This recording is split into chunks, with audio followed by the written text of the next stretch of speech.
Un passage Srimad Bhagavad Gita.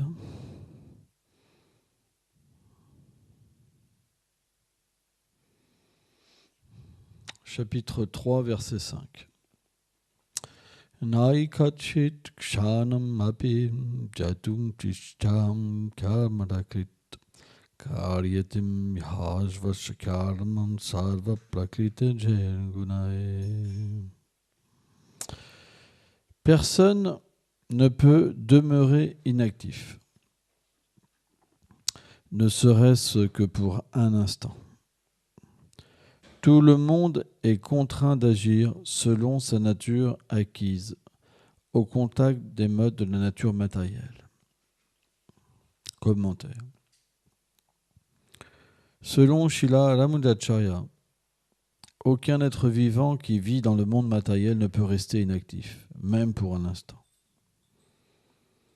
Même s'il est résolument déterminé à n'accomplir aucune activité, il sera poussé à agir par l'influence de l'énergie matérielle et par le résultat de ses activités passées, qui sont liées au corps subtil et grossier qui recouvre l'âme.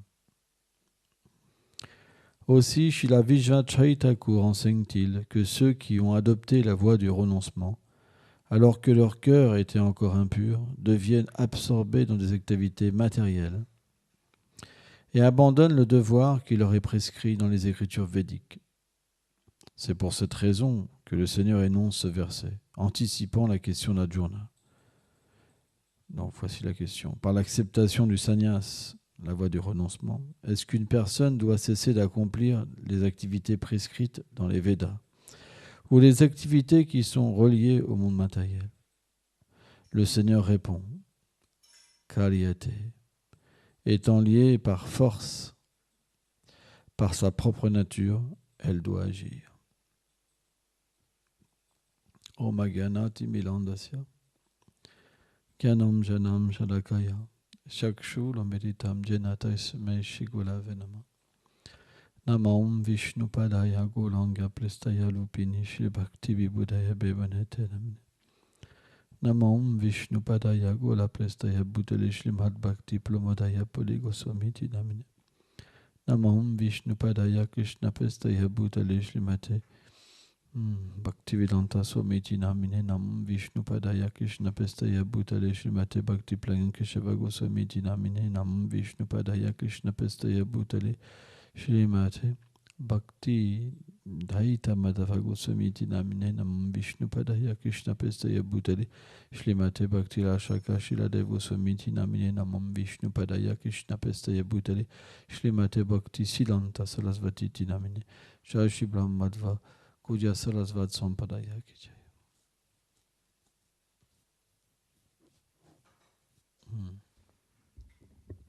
Hier, je discutais avec une personne. Et cette personne, elle était un peu paniquée de se retrouver dans une nouvelle situation. En pensant si cette nouvelle situation allait être bien. Et je lui ai dit comme ça, je lui ai dit, tu as trop de désirs matériels. Elle m'a dit, non, j'ai pas de désir, justement.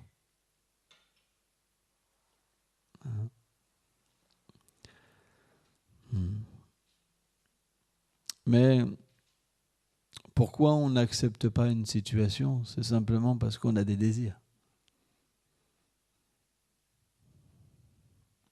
Quand on est situé dans le renoncement, qu'est-ce que ça veut dire? Renoncement, ça veut dire vivre pour Krishna. Et vivre pour l'être aimé. C'est ça le vrai renoncement. Le fond renoncement, c'est vivre pour nous. Mais ça, c'est pas la fonction de l'âme. La fonction de l'âme, c'est de vivre pour Krishna. Jai Shishinitai Vijvambhara ki jai. Shinanda Yashoda Gopal Jugi jai. Shinadam Jugi jai. Par exemple, ce matin, je lisais que quand Krishna est parti à Mathura, les pâtres qui sont restés à Vrindavan avaient un tel état de séparation qu'ils ne comprenaient pas. Parce que Krishna les avait sauvés des monstres comme Aghasura.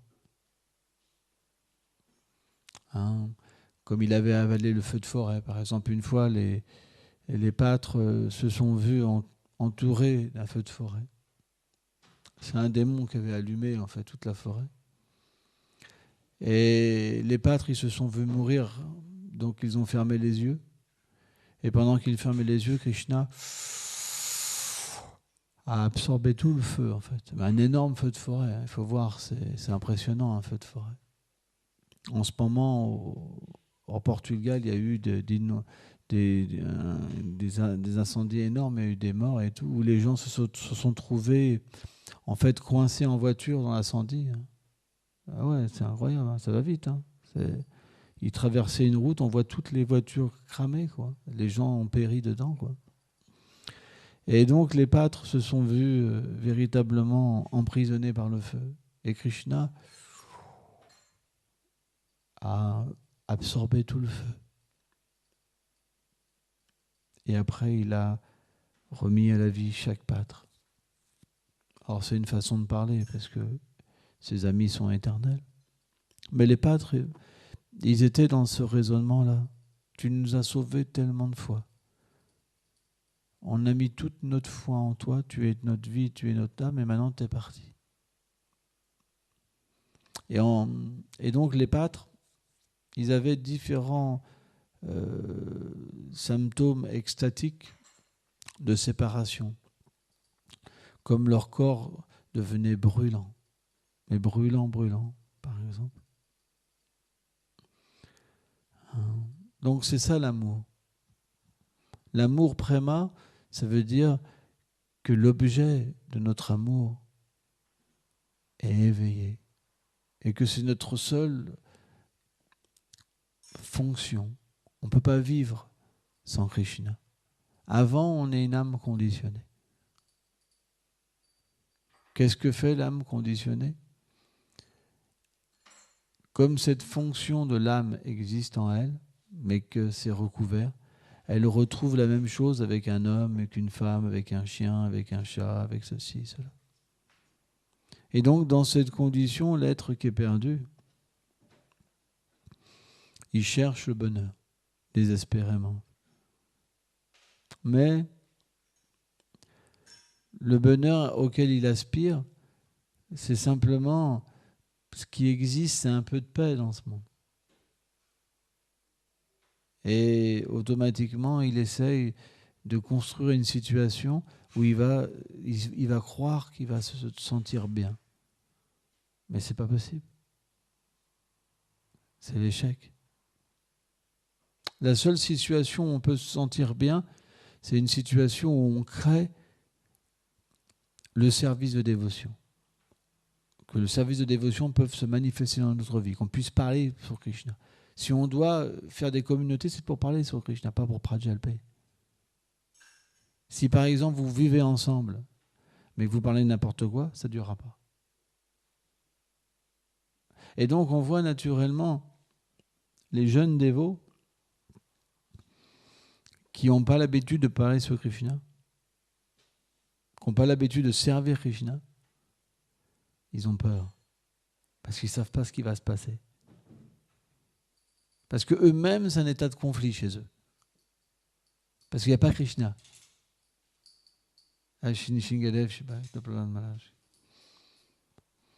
Donc déjà à 2, c'est difficile. Que dire à 4 ?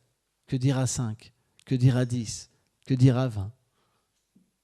Mais en fait, la seule difficulté qu'il y a, c'est dès qu'on parle autre chose que Krishna, ça détruit. Parce que qu'est-ce qu'on parle ? On ne parle pas de Krishna, on critique les autres. On glorifie très rarement. Parce qu'on aime se glorifier. Et naturellement, pour se glorifier, qu'est-ce qu'on fait ? On rabaisse les autres et on s'élève. La critique, elle n'a qu'un fondement, s'élever. Donc si on ne glorifie pas Krishna, on va se glorifier nous. C'est pour ça que naturellement, un jeune dévot qui n'a pas de goût pour glorifier Krishna, il a peur de vivre en communauté. Et hier, quand j'avais ce dévot en face de moi, il était apeuré. Hein.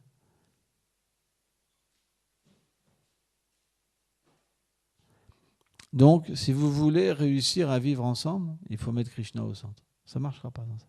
C'est juste question de temps. Maya va frapper. Il faut apprendre à engager nos tendances pour Krishna. Prêcher. C'est pour ça que prêcher, c'est la meilleure chose. Parce qu'on engage nos tendances dans la prédication. Là où il n'y a pas de prédication, les gens qui vivent pour soi à un moment ou à un autre, l'ignorance prend racine. L'ignorance, c'est le sommeil. On va voir les dévots pas se lever pour le Mangalarti. C'est l'ignorance. Quelqu'un qui ne se lève pas pour le Mangalarti, il est dans l'ignorance. Il n'a pas le désir de progresser. C'est le plus bas niveau. Il doit au moins mettre dans son cœur le désir de progresser spirituellement, de comprendre l'importance de se lever pour pratiquer. Donc on doit se coucher. Si on doit avoir tant de sommeil, on doit se coucher par rapport au sommeil qu'on doit avoir. Yoga, ça veut dire régler notre vie. Ça, on n'est pas des yogis. Donc une vie ensemble, ça veut dire coucher tôt. Et pas parler, et pas être sur ordinateur ou téléphone portable jusqu'à minuit, 11h du soir, alors qu'on ne va pas se lever le matin. On ne peut pas garder quelqu'un comme ça dans une communauté. Quelqu'un qui doit vivre dans une communauté, il doit se régler au rythme de la communauté. C'est important. C'est pour ça que si vous devez vivre une vie ensemble, il doit y avoir des règles. Sans règles, ce n'est pas possible. Tout le monde doit se lever, tout le monde doit pratiquer. Première chose, il n'y a pas de petit déjeuner, il y a pratique. Avant la pratique, on doit se laver. Premièrement, on doit brosser les dents. Parce qu'on ne peut pas adorer Krishna si on ne sait pas brosser les dents, si on n'a pas une bonne haleine. On doit doucher son corps, avoir des vêtements propres. Si vous vous mettez des vêtements de la veille, vous serez influencé par l'ignorance. Vous devez avoir des vêtements propres, des vêtements qui sont pour la dévotion.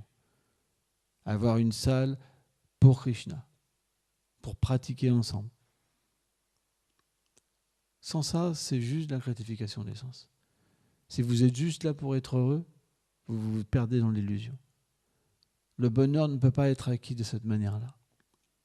Comment on obtient le bonheur dans ce monde? Govinda, en donnant du plaisir à Krishna. Si Krishna est satisfait, vous serez satisfait. Sans ça, ça va être un terrible échec.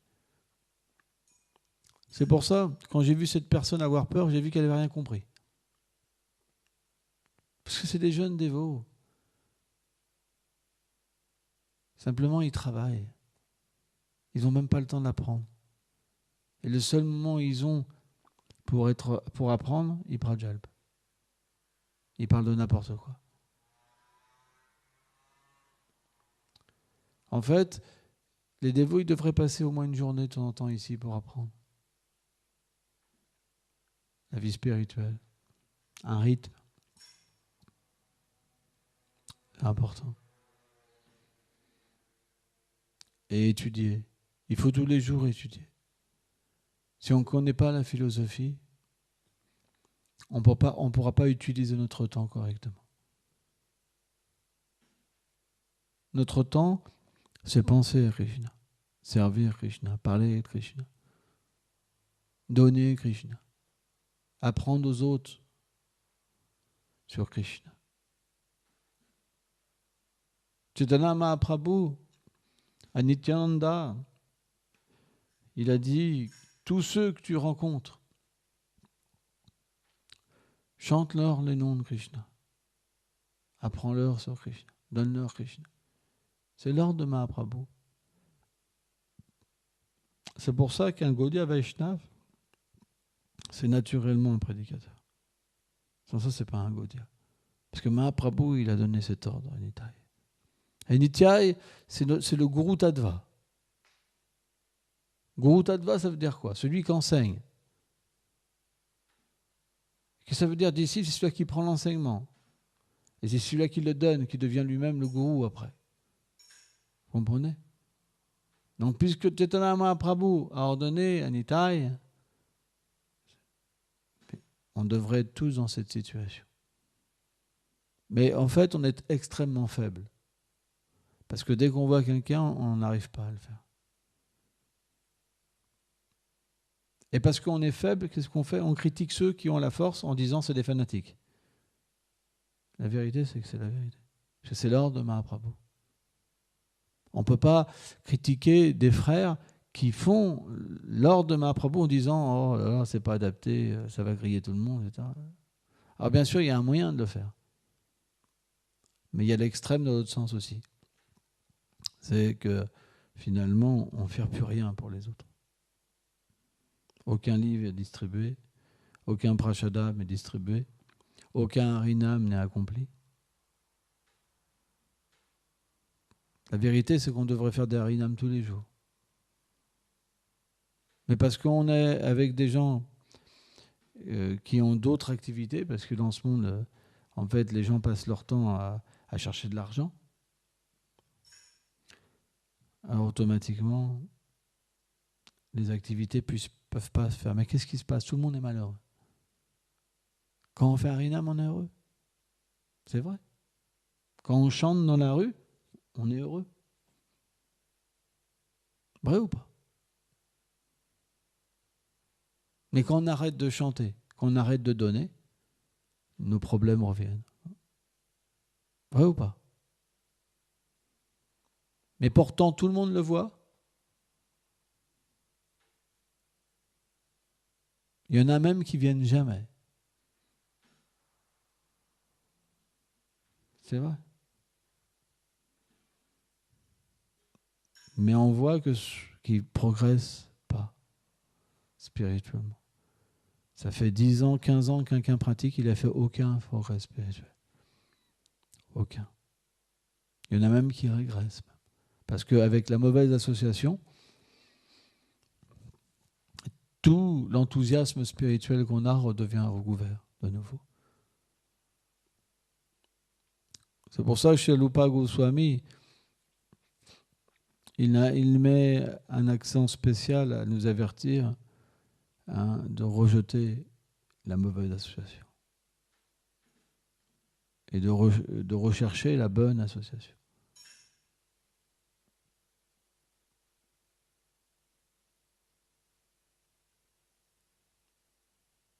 Alors, c'est sûr que ce n'est pas facile.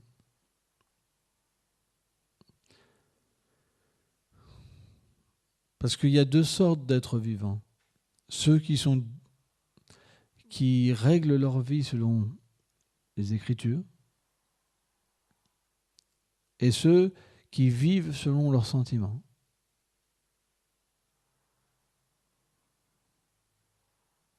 Ceux qui vivent selon leurs sentiments, ils n'aiment jamais faire de mal à personne. C'est normal. Mais parce qu'ils n'aiment pas faire de mal à personne, alors ils acceptent de manger n'importe quoi, de faire n'importe quoi. Vous comprenez? Par exemple, si quelqu'un vous invite à manger, vous n'allez pas lui faire de mal.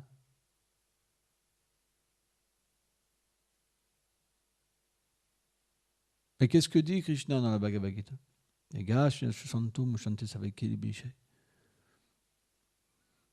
dit que quelqu'un qui cuisine pour lui, il mange que du péché.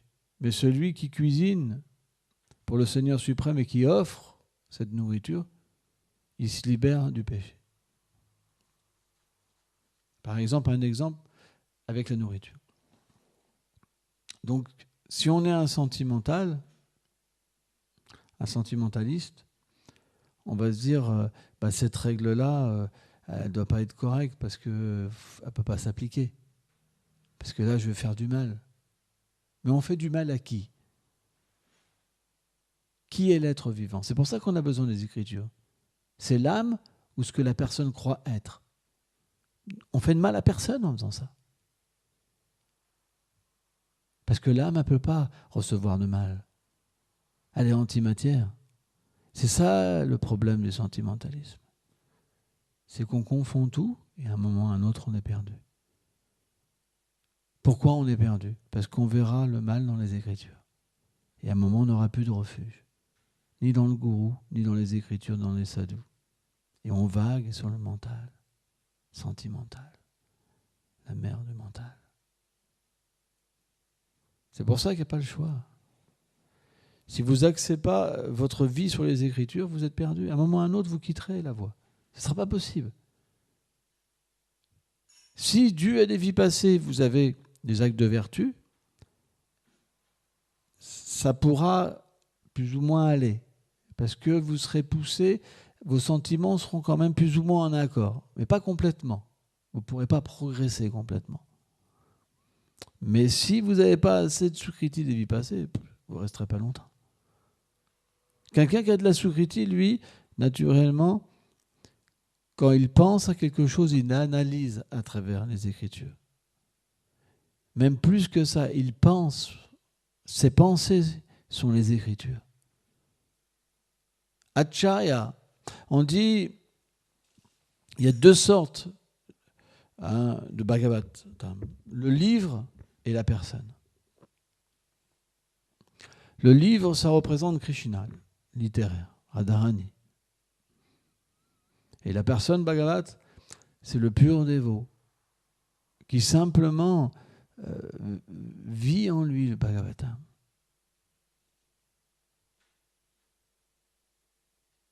Et pourquoi ce dévot porte ce nom-là aussi? C'est pour nous faire voir qu'on n'a pas le choix.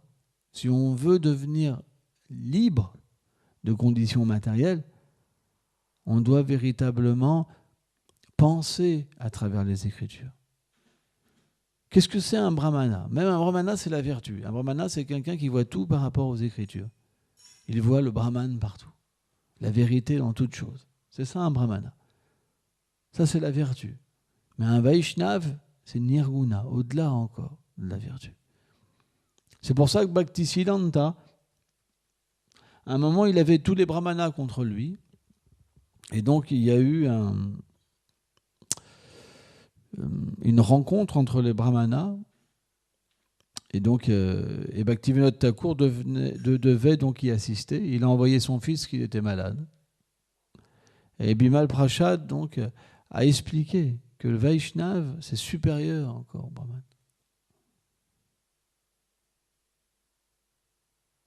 Et ses arguments ont été tellement merveilleux, donc il a commencé par glorifier les brahmanas. Tous les shastras. Le Seigneur lui-même dit qu'il mange à travers la bouche des brahmanas. Je ne sais pas vous rendez compte. Mais il a commencé à faire tous les arguments, tous ils étaient d'accord. Et puis il a commencé à prouver que les Vaishnavas sont encore supérieurs. Et finalement, ils ont accepté. Ils se sont tous levés pour le récompenser. Tous les pandits, tous les brahmanes érudits, en fait. Alors, quand on dit érudits en Inde, ça veut dire qu'ils connaissent tout par cœur. Hein. C'est vraiment des érudits. Hein. Ils connaissent tout par cœur. Tous les versets de la Bhagavad Gita. Hein. C'est pas des érudits comme nous, par exemple, qui connaissons un petit peu. Quoi. C'est des personnes qui, finalement, quand ils pensent, c'est les versets qui viennent, etc., etc. De toute façon, on doit devenir comme ça. Parce que si on règle notre vie sur les Écritures, automatiquement, on deviendra parfait. Parce que les Écritures sont parfaites. Les Écritures sont le Seigneur lui-même. Hein?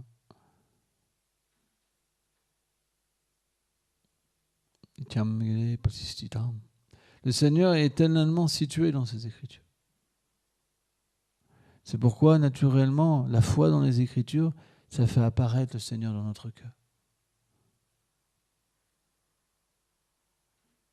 Ça fait apparaître la séparation avec le Seigneur suprême. C'est comme les Écritures ne sont pas différentes de lui, si on pense à lui à travers les Écritures, on va sentir sa présence, ses qualités. Et naturellement, on va ressentir le besoin d'être avec lui.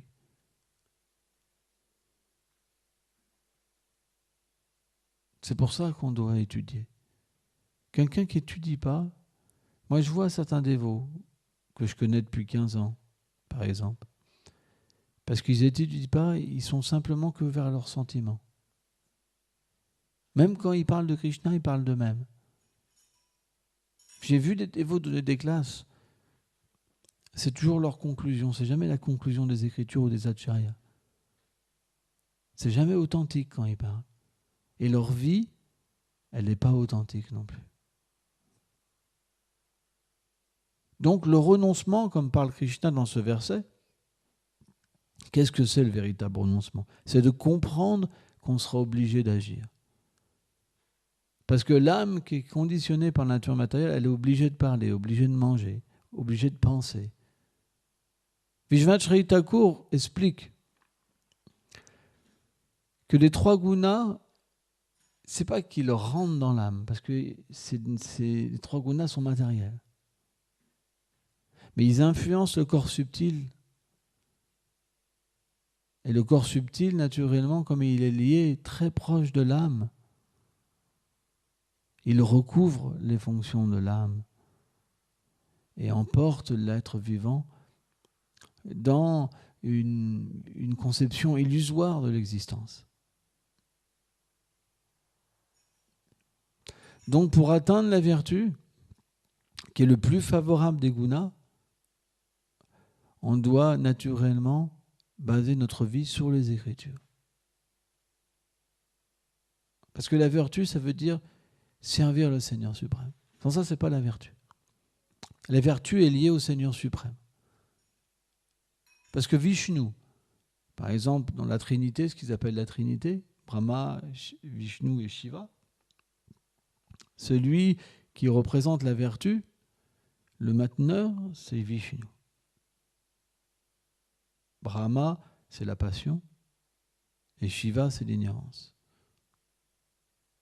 Mais Vishnu lui-même est au-delà des 3 gunas. C'est pour ça, en suivant les Écritures, en suivant le service de dévotion, graduellement on délaisse l'ignorance, la passion, pour se situer dans la vertu. Le stade de la vertu, c'est ce qu'on appelle nishta, la fixité. La fixité. Ça veut dire que l'ignorance et la passion sommeillent. Fixité, qu'est-ce que dit Chaitanya Mahaprabhu sur la fixité? Nishta, c'est le principe du service qui s'établit. L'humilité, la tolérance, le bon respect, la bonne attitude. Et le détachement des désirs. Le détachement. Or, Krishna lui-même, il dit, si quelqu'un n'est pas dans ce stade d'absorption dans le service de dévotion, s'il désire renoncer à l'action, c'est juste un tricheur.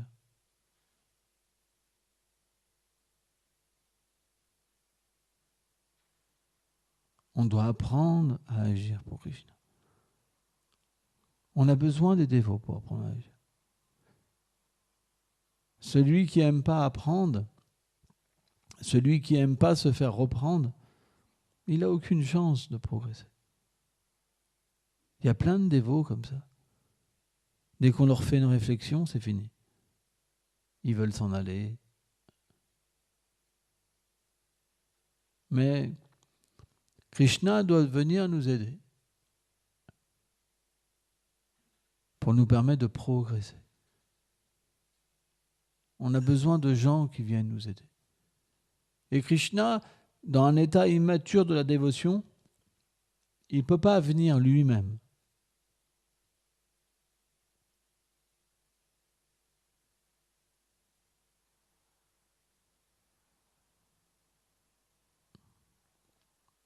Donc, il agit à travers les autres.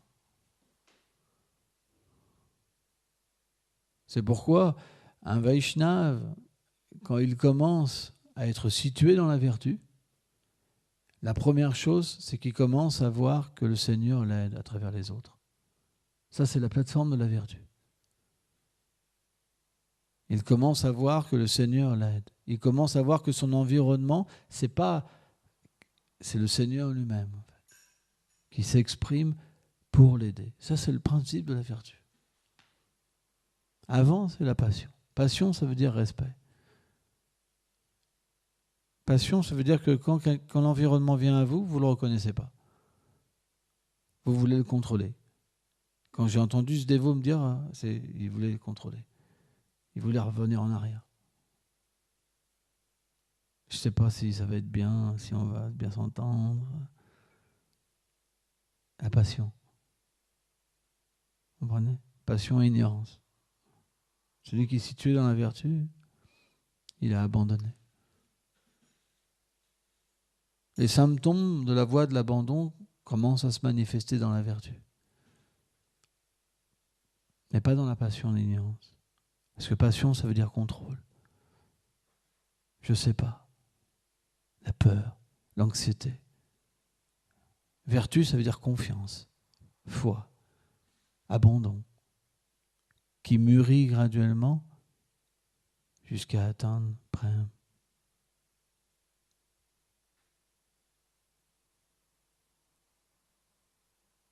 C'est pourquoi, si on met Krishna au centre, personne ne pourra nous détruire. Le feu ne peut pas venir de l'extérieur. Le feu vient toujours de l'intérieur. Ce divertissement de Krishna, il montre, ce feu-là, qui détruit tout, qui embrasse tout, la colère, la querelle.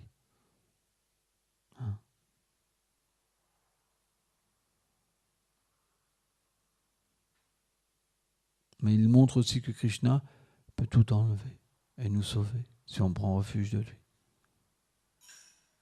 La colère est en nous. C'est inévitable.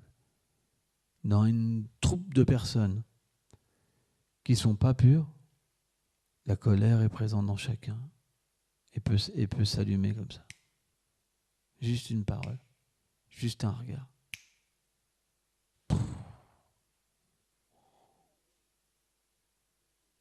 Il faut être conscient de ça. C'est pour ça que quand on chante, on devrait méditer sur les divertissements de Krishna. Parce que chaque asura, chaque démon représente une chose indésirable qui est située dans le cœur.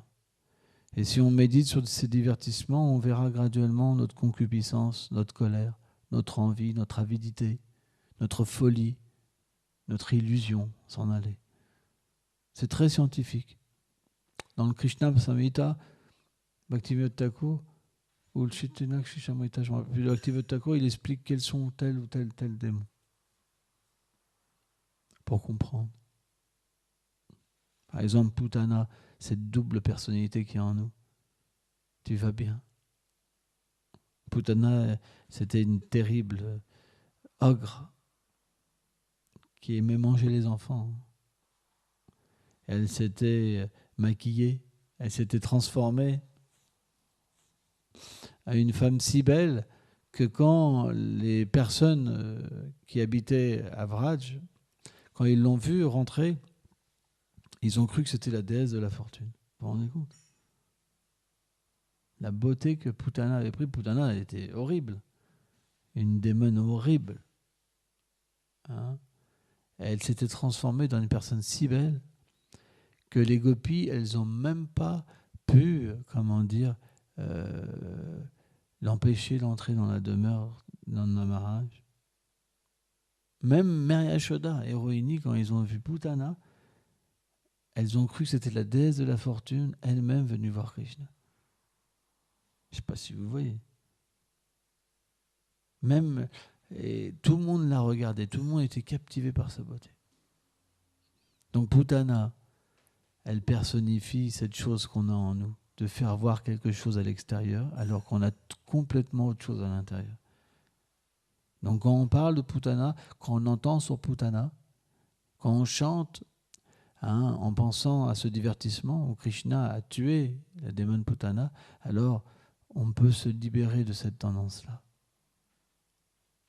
Et qu'est-ce qu'a fait Krishna quand il a vu Putana? Il savait qu'elle était déguisée. Mais il devait la tuer. Parce qu'elle avait tellement tué d'enfants. Mais il a quand même fermé les yeux, parce qu'elle avait une allure de femme. Et on ne tue pas une femme. C'est interdit. La femme doit être protégée. Dans la culture védique, celui qui manque de respect à une femme, il est mis à mort. Tellement que la femme est respectée. Maintenant, l'âge de Kali, c'est tout l'inverse. La femme est exploitée par l'homme, en fait. C'est pour ça que les femmes se rebellent. Hein? Mais dans les autres âges, tellement la femme était considérée que si on lui manquait de respect, on était mis à mort. Maintenant, on entendrait parler d'une chose comme ça, on ne comprendrait pas. Parce que les femmes avaient de telles qualités. C'est pas possible de comprendre ça à notre époque. Les femmes comme Draupadi avaient des qualités tellement élevées, en fait, que c'était impensable de manquer de respect à de telles qualités, quoi, qui étaient la base de la société. La femme était comme la base de la société. Parce que si la femme a de telles qualités, l'homme est paisible. Il peut pratiquer la vie spirituelle. Il peut avoir de hautes pensées. La femme est comme le feu, l'homme comme le beurre. Si la femme perd ses qualités et devient concupiscente, etc., alors l'homme, c'est fini. Il est mort.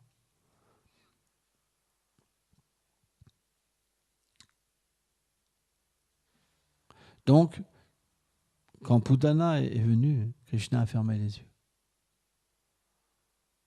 Et quand elle a vu cet enfant sur le lit, elle se dit « Oh, il est aussi puissant que la création entière. » Elle a été attirée par la beauté de Krishna, par sa puissance. Mais il y a trop de douceur en Krishna. Donc naturellement, elle a pris plaisir à prendre Krishna.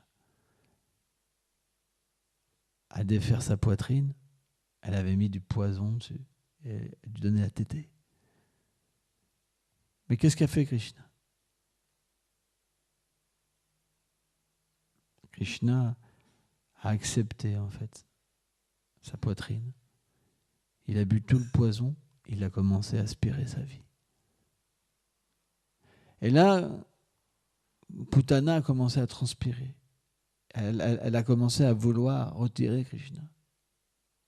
Mais personne ne peut retirer Krishna s'il n'a pas de dévotion. Bhaktivedanta Swami Prabhupada, il fait cette comparaison. Il dit, mais Yashoda, quand Krishna est venu pour prendre la tétée, et qu'elle a voulu sauver le lait du feu, bien qu'il s'agrippait de toutes ses forces. Il dit, Prabhupada, il dit comme un petit singe, toutes ses forces, Mahashoda l'a pris comme ça, elle l'a posé. Pourtant, c'est le Seigneur lui-même. Il possède tout. La puissance illimitée. Mais l'amour que son dévot a pour lui le subjugue. Il devient contrôlé. Même sa force devient contrôlée. On prend l'exemple d'un père, même si un père est énorme, il a un tout petit enfant, l'enfant peut l'amener n'importe où par la force de l'amour. De la même manière. Mais Putana n'avait pas la bhakti. Elle n'a pas pu défaire Krishna. Et donc, naturellement, elle a commencé à hurler. Et elle est sortie en courant, en fait, du palais de Nanda Maharaj. Et au fur et à mesure que Krishna a aspiré sa vie, naturellement, son apparence a commencé à se manifester. Elle a grandi jusqu'à atteindre 18 km de haut. Putana. 18 km de haut. Et quand, en fait, Krishna lui a pris sa vie, elle s'est écroulée, toute la forêt, sur 18 km, elle s'est étalée sur les arbres, elle a tout détruit.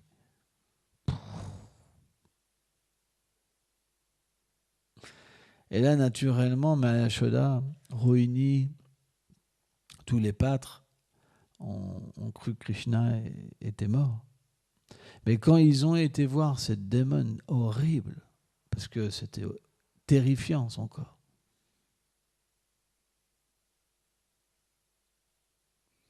elles ont vu le bébé Krishna en fait jouer sur le corps de Putana. Et donc elles l'ont pris. Elles avaient une queue de cheval. Elles ont comment dire, parce que la queue d'une vache, pardon, les poils d'une vache, c'est de bon augure. Elles ont récité des mantras. Elles ont répandu des liquides sur lui, etc., etc., pour le protéger. Donc, méditer sur ce divertissement, ça fera apparaître à nos yeux cette nature démoniaque qu'on a en nous. Et comme on appelle Krishna à travers le Mahamantra, Krishna viendra tuer ce démon, cet anartha. Parce que aucune personne qui a ces choses indésirables dans son cœur peut entrer à Vrindavan. Personne.